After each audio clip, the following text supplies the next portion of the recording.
Hi, welcome to October's So Fun. My name is Terry, and this month my sister Cari is going to present with me. So we've done several of the projects together differently. We've done other things that are different from each other. So I hope you really enjoy watching us do our So Fun this month. The very first thing we'll start with is this swoon pattern. It's for a bag. And I started out, I think, in June, making a sample bag to see if I was going to like it. So I carried this bag all summer. And on this, I took the pockets and did some embroidery and just used some denim that I had at home.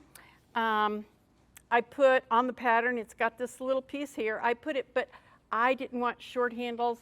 I wanted handles where I could carry it over my shoulder. So I lengthened mine and did it that way. I also did not put the strap that goes on the bag here that comes off. It detaches. So my sister did hers the way the pattern shows completely. So it has the handle here, and then it also has a shoulder strap that'll go over this way. I also put fur on it and a little bit of bling. And then on the inside, I also added an extra pocket because the instructions tell you to put the pocket in with a zipper, which is what I did. And then I added this extra pocket in the inside. So this bag that I made is also from the same pattern. I added little feet onto the bottom of it so it would have something to stand on. The fabric I got when I was out shopping on the shop hop, and the zipper tape matches the fabric perfectly. The ends here are the Sally tomato leather that we brought in that you're welcome to order. I loved sewing with the Sally tomato leather. It was so soft, and I mean, it's not even like anything that's stiff. The bag uses Soft and Stable to give it its shape to stand up. And the amazing thing about this bag is when you get it all done, you turn it inside out through the bottom of the inside pocket. So to me, that was just an amazing thing because you have all this stuff and it fits through the inside of that pocket. So this again is called the swoon bag. It's a good size, it holds your stuff, and it's got nice stability to it. So the next thing we're going to show is this winter. It hangs on a stand normally, and it is embroidered in the hoop, and then you finish it off as a quilt type, and you have a little hanger here on the back of it. And it can sit on your desk or just as a decoration.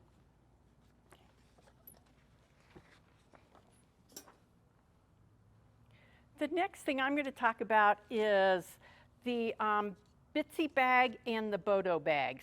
So I'll start with the Bodo bags because they're the bigger ones. These bags are great for a lot of different things. They will fit all inside of this one big one. So this is the small size. My friend Sally made it for Halloween. Our color this month is supposed to be orange, but we also brought in some Christmas, so we lost some of the orange, but I think there's quite a bit. She put a little spider button here on the tab. This one here, I used the leftover zipper to make the little poles on it, and it's a good size. I think I have, it's this size that I have in my glamper that I put clothespins. I just embroidery clothespins on there before I put it together. It's a good size, and it's just the right size for a clothespin. So I put it in my drawer, and that way I don't have the clothespins all over in the glamper. This one here, I put the little ring on, so if you are traveling and it's your makeup or whatever's in here, you can hang it on a hanger. And it's a nice, good size for that. So I love these little bags. They were fun to make, and you can use so many different things. I also did a marble bag out of the small size. We have a board that my husband makes up for marbles, and we play this little game. So when we got the board, the original board, my grandfather had made it, and the marbles came in a parquet tub, and my parquet tub has seen its better days. So this here, it won't matter if it drops or anything. So I thought that was a good thing to put the marbles in. And then the little bag, this Bitsy box, I just love it. It is so cute. It's just a nice little square one. I thought this would be a good bag to make up, to put candy in. Now this, in the pattern calls for soft and stable in this bag, where the other pattern just called for the fleece. So I put the soft and stable in here, and when I got to the end of the instructions, it said if you make your corners a different size, your bag will end up a different size. So I made a couple more with different measurements for the corners. This one has a 1-inch corner, where this I think was a 3/4. This one has a 1/2-inch corner. Wouldn't your little candy be cute inside of there for a Halloween treat? And then this one here is the same size as the original, but I didn't quilt it like they said, and I just put marbles on the side. So those are called the Bodo Bags, including the Bitsy box. So the next project is our weekend sewing. We had several projects out of this one. I'm lucky enough that my husband lets me have a sewing machine in our TV room. And so I made this. It goes on the table. My table is just a little metal table. So sometimes when I get to sewing, it kind of rattles. And so I'm hoping that this will kind of muffle the sound.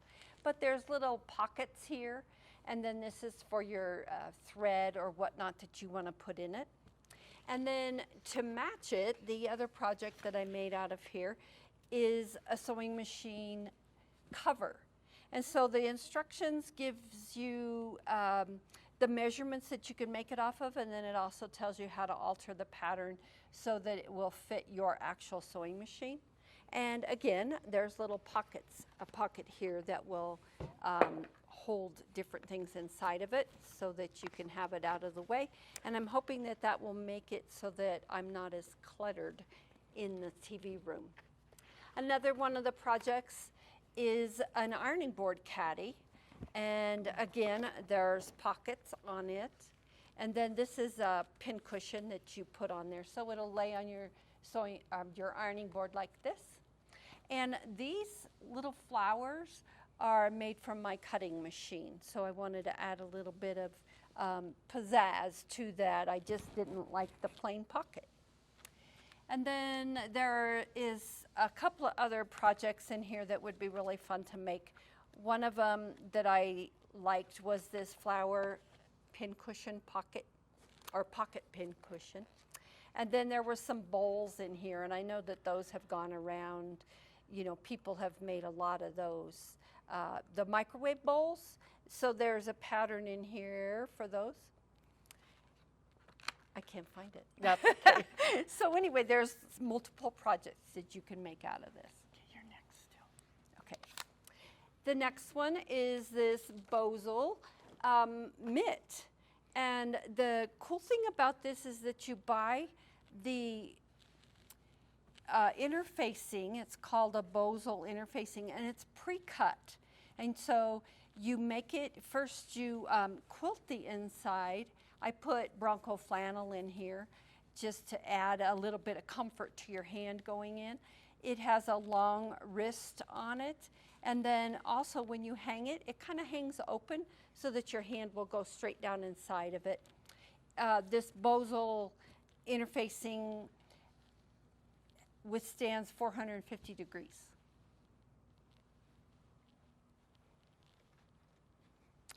This is a pattern. This is all the bigger it comes. It comes in a little tiny plastic bag, and it's called Isidor.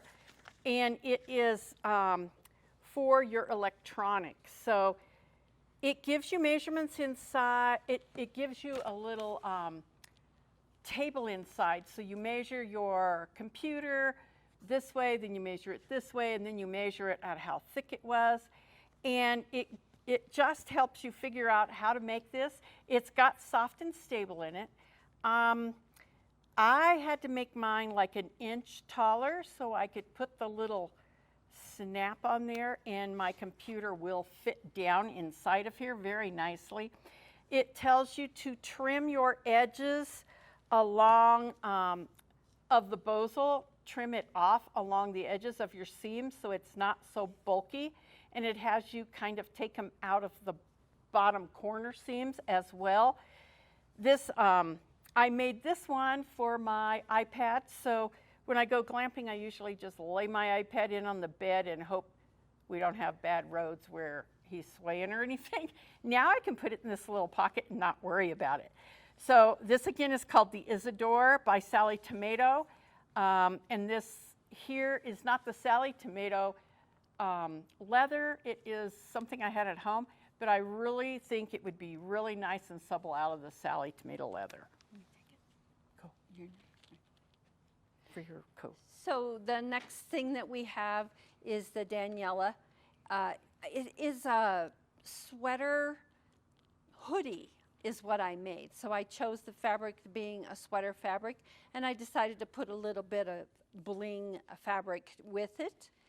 And then it has two different, well actually it has 28 different sizes on it. And so it goes from children's sizes to adult sizes.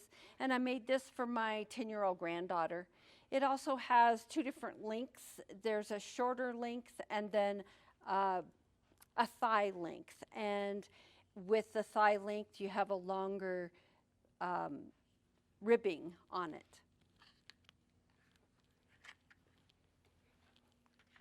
And I made the Ellie pattern. This is a reversible pattern, and when you think of reversible, you think you turn it inside out. But that's not the case. This Ellie pattern by J. Lee is a reversible from front to back. So you make it and you can wear it this way, or you can wear it this way. So this is the sleeveless version, and I made this, and I wanted to know if I was going to like it or not, so I wore it this summer. I liked it a lot, and I think I liked this part on the back of this one during the summertime. This one here, though, I think is really cute, and I'll probably wear it with the up at the front. Now, one thing I did do on each one of these is I did tack it right here, because otherwise it splits way up here, and I didn't like my belly button showing. I think I'm way too old for that. So this would be a great pattern to make for one of your granddaughters or one of your friends who are much younger than I am. So this pattern is real easy. This had two pieces to it, the front and the back. No, three pieces, because this here is two, and then here. This one had an extra piece for the sleeve, but it's just a flat sleeve, so it was not hard to put in. So the J. Lee patterns we have today are very nice and very easy to do. Okay, I have a couple of design patterns here from Bird Brains. The first one I'm going to show you is a Christmas one, and it's, well, I guess it doesn't have to be Christmas. It's just snow ladies, so it could be any time of the winter. Bird Brain designs are very easy to do. They stitch up in no time at all. This probably took 7 minutes, if I remember right, not very long. On this towel, I decided to put the bobbin thread to match the top thread. That way, when you're in a hurry in the kitchen, if you hang it up upside down, nobody's even going to know it. I did put a little border on it, which I think just adds a little bit to it and brought it all together. Then I made a little apron for the snow lady who's cooking. So I did her just with the same color simply because I had a red bobbin already wound up. On the apron, I added the top, and I added a pocket, And the pocket size ended up being 15 by 8. It's got 2 different pockets. Hold that, please. 2 different pockets that you can put your hands in on it. And I did expand this on my sewing machine, so it's bigger than what it came out in the pattern, but it came out just fine. So this again is Bird Brain Snow Ladies. Very easy, very fun, and very quick. This one here is Bird Brain's Trick or Treat Pumpkin. So the first one I did was this, and I think this was like a 5-minute design, no time at all. The complete instructions for this cute little pillow is in the pattern. It tells you how to do that. Bird Brain's very good at, when you download their instructions, at having everything complete. This here comes together on the pattern, already digitized with the 3 pieces together. So it was easy to do. I liked putting the border here and stuff, and then I just made my own little pillow inside. This one, I decided the 3 Trick or Treat pumpkins that have the words in their mouth was separate, so I digitized it with the knockdown stitch in the Floriani software. And I'm watching it stitch out. All the knockdown went fine. There's nothing sticking up through it with the terry cloth. And then it started with the black on the bottom pumpkin, and it said treat. And I'm like, oh darn, I've got them in the wrong order. So mine says treat or trick. But I thought that was kind of cute, so I just left it that way. I didn't change it any. So this is the knockdown that you can put in your Floriani and fix it that way. You're up. So the next thing we're going to show is the Quilt Studio by Laura Heine. And it's called My Working Area on the pattern. And so what it has on the pattern is all of sewing rooms. Well, we decided to turn it into a Halloween quilt. And so I do have a sewing room right here. And then the rest of it is just a scary Halloween quilt. It was very fun to do. We had it in the living room for quite some time because it fits exactly onto my coffee table. And so anyone that came in was able to help place different items that I had cut out, or they saw my fabric laying there and they said, oh, this would be really cute. So it starts out by putting it on, you transfer the pattern, and then you go ahead and cut out your pieces. And it does have cutout pieces for the trees, and I believe the bed was one of them, and different things there. And then you have to use your imagination. It also works with the steam-a-seam, and this is really nice to use because you iron it on the back of your fabric, and then it has a little bit of sticky on it, so you can reposition your applique pieces on your quilt. And then it has to be quilted after you get them all on there. You iron them on, and then you have to quilt them, which my sister did for me because I had a little accident with my fingers. So the steam-a-seam too is really a nice product.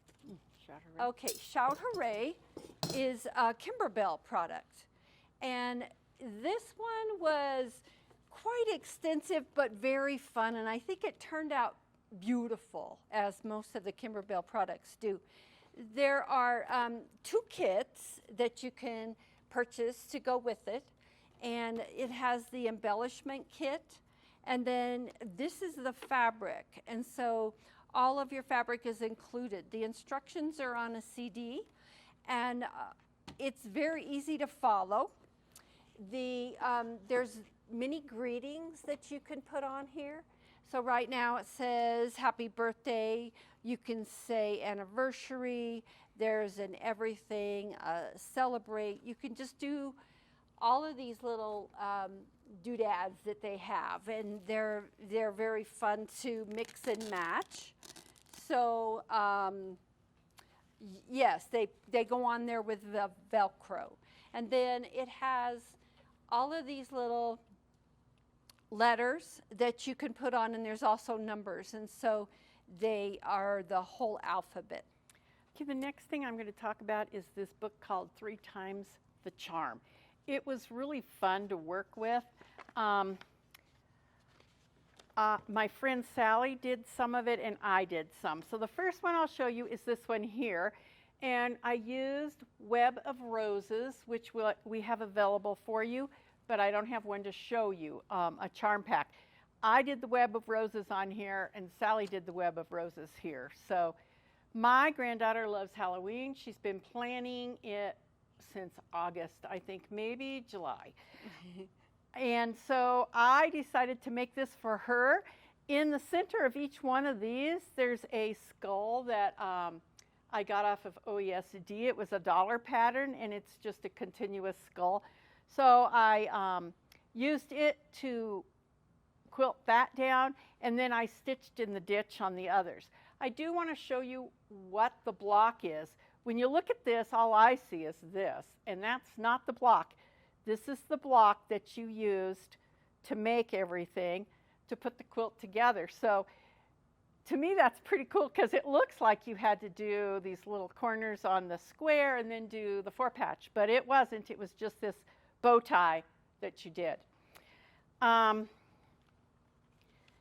The other one out of this book that I did was from the Warp and Weft.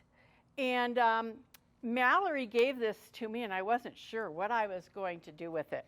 So I decided this would look good. And to me, it looks like it's from the 70s because of the colors. So I chose the background shade here to go with it. This one went together really easy because you're just cutting your charm pack in strips and sewing it together. So when I got done, to go along with the 70s theme, I found a pattern online that was for a daisy, which they did a lot, and I made small daisies. I don't know if you can see it on there, maybe this way better. So I have small ones and big ones, bigger ones, and you know, I didn't pay any attention. I would just hoop a spot and put a daisy on there, and then I'd move it over and hoop another spot and put a daisy. It was really fun to make. I enjoyed quilting that one a lot. My friend Sally used the Web of Roses and decided to do this quilt, which is called the Fiona quilt.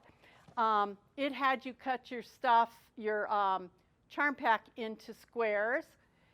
This is a smaller square, and she put the corners on, so these are the 2 squares that this is made up of. And when she got done doing that, she had so much fun. She made a little table runner, and she appliqued some bats on it. So this all came from the book called 3 Times the Charm. Another thing we did this time, we brought in these nail decals. Cari, I want you to show your nails. I have some, but mine don't show up as well.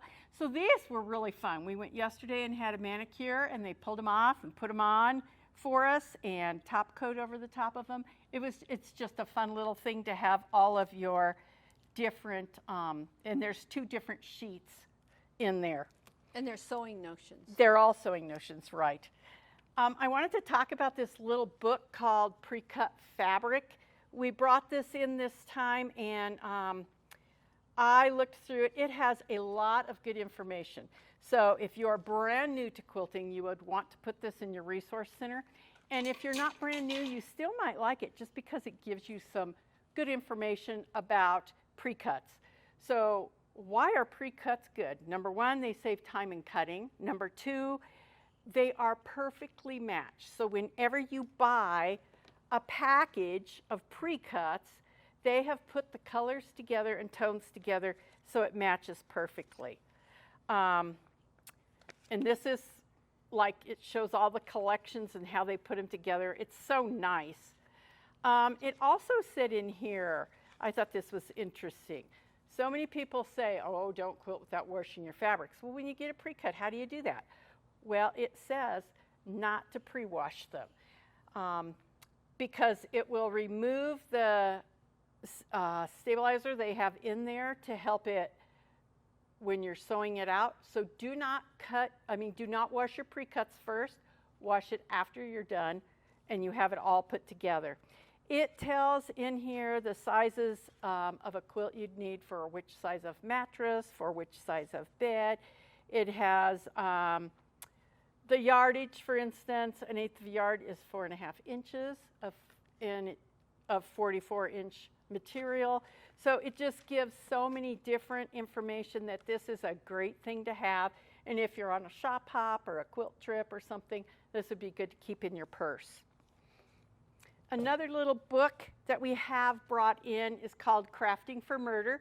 And last year we did all of those books that followed each other throughout. This one's done in Nova Scotia, so it's out of Canada. It's about a lady who is on her own. Her kids are in college now. She's not married. She got divorced years ago. She's quit her job in town and moved back from where she's from. So she's in the little tiny town, and there's a murder, of course, right after she has an interview. And it goes through all kinds of different things. It's a quick, easy read, and it's just a cute little book. And there's a bunch of them. It's a Gasper Cove Mysteries, and this is the first book of that. All right, I think we're to our last book.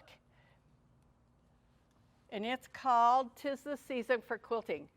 We love this book. My sister and I did so many things from it. Okay, so the first thing I did, I'll let you hold the book, it's the poinsettia pillow. So it was fairly easy to do. You just cut your background, put your borders on it, and then you applique these pieces. This part of it I just took from my scraps.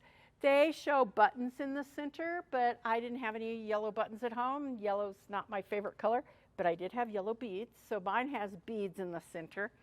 It's just a fold over that you put on the back, so it's not hard, it's not complicated, and it didn't take a long time.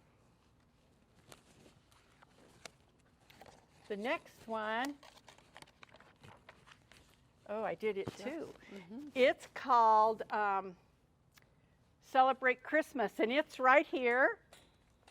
This little one is a wall hanging or a table topper because it's not very big.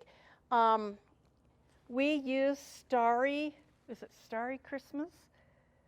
Oh, it's just called Christmas Night we used, and we also have these in.